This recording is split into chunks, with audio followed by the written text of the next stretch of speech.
effectivement, on voudrait savoir ce qui se passe. Et on a avec nous Eudes Beaufreton, directeur de Contriables Associés. Bonjour Eudes Beaufreton.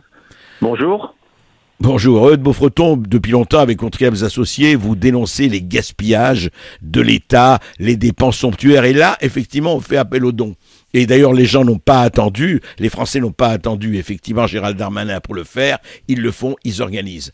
Mais en attendant, on voit très bien que, effectivement, il y a quand même, vous en parlez, vous, depuis longtemps, et que fait aujourd'hui que le coronavirus est là, que l'État devrait être mobilisé à tout point de vue avec les entreprises publiques, privées, etc.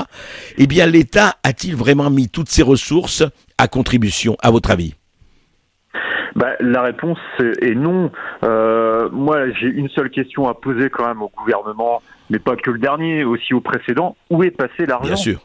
Où est passé l'argent des Français ?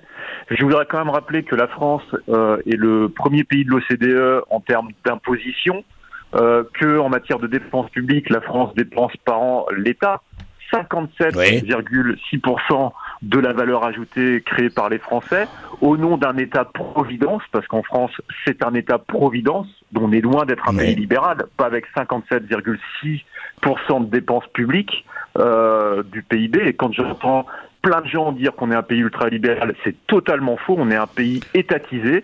Et qu'est-ce qu'on voit aujourd'hui au moment de faire les comptes, puisque là, on est face à une crise sanitaire sans précédent? Eh bien, l'État a gaspillé l'argent dans de l'accessoire, dans du folklore, et que là où il aurait dû protéger les Français, il en est tout à fait incapable, pas plus finalement que les vrais pays dits libéraux. Alors, dans un quotidien, où est-ce que ça passe cet argent ? Eh ben, ça passe dans des subventions à tout va de choses totalement inutiles. Ça va, je prends par exemple la fresque de l'hôpital de Rouen, 55 000 euros. 55 000 euros pour une peinture sur un mur, elle peut être jolie, pas jolie, j'ai pas d'avis là-dessus. On aurait mieux fait d'avoir des respirateurs et des lits et des masques et des gels, hein. Oui, absolument. Exactement. Et alors des exemples comme ça, on en a, mais c'est pléthorique. Il y en a à tous les étages, comme aurait dit Gainsbourg.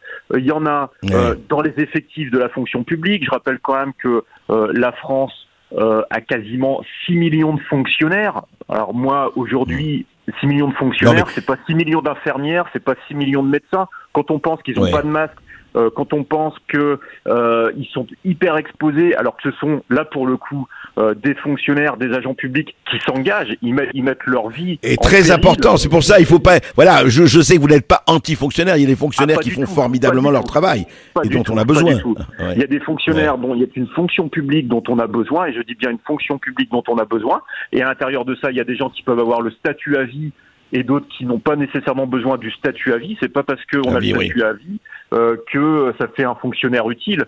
Voilà. Et il y a des postes après, et comme je viens de le dire, il y a des postes qui sont utiles et il y a des postes qui sont moins utiles. Inutiles, absolument.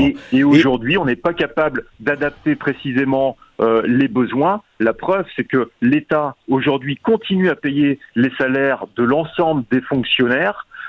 Et en même temps que cet argent il est monopolisé ici, eh bien il n'est pas utilisé sur d'autres missions essentielles. Alors je cherche pas à opposer les uns aux autres, je dis juste qu'on a une réflexion de fond à mener aujourd'hui, et j'espère bien que cette crise va redéfinir la place de l'État au sens large, parce que la démonstration de cette crise, plus d'État financé à prix d'or comme c'est le cas en France, ne permet pas de plus sauver les citoyens. Surtout quand on est dans des situations de crise et d'urgence, parce qu'il y a des morts et parce qu'il y a effectivement tout cela. Quand on voit effectivement aussi le gaspillage, les fraudes. Hier, nous avions le docteur Bégaud qui nous expliquait qu'il y avait 10 milliards pour des médicaments et 10 milliards de pertes et de gaspillage. 30 milliards de fraude à la sécurité sociale, on en a parlé beaucoup ici, sans parler du reste. C'est vrai, Eudes Beaufreton, je pense qu'il faudra réorganiser, en tout cas après cela, et espérons que ça se passe au plus vite, on l'espère tous, qu'il faudra revoir la place de l'État, et surtout, c'est pas, l'État est très important, l'État est fondamental, mais les gens qui le dirigent et je dirais la hiérarchie des priorités doit être rétablie. Merci à vous. C'est bien ça. Si je peux juste dire un dernier mot pour illustrer cette hyper-administration qui est totalement inutile en France. Pourquoi aujourd'hui il y a un certain nombre de tests de vaccins qui ne sont pas lancés en France? Parce que pour une autorisation de mise sur le marché pour certains médicaments, il faut compter en France en moyenne 630 jours pour obtenir cette autorisation de mise sur le marché. Eh bien, il faut savoir qu'il y a des pays comme l'Allemagne, comme l'Italie, etc.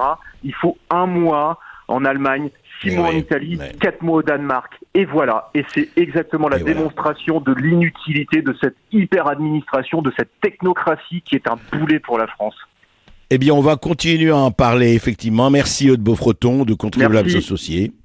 Et vous continuez à nous appeler, chers amis qui nous écoutez sur Sud Radio, 0826 300 300.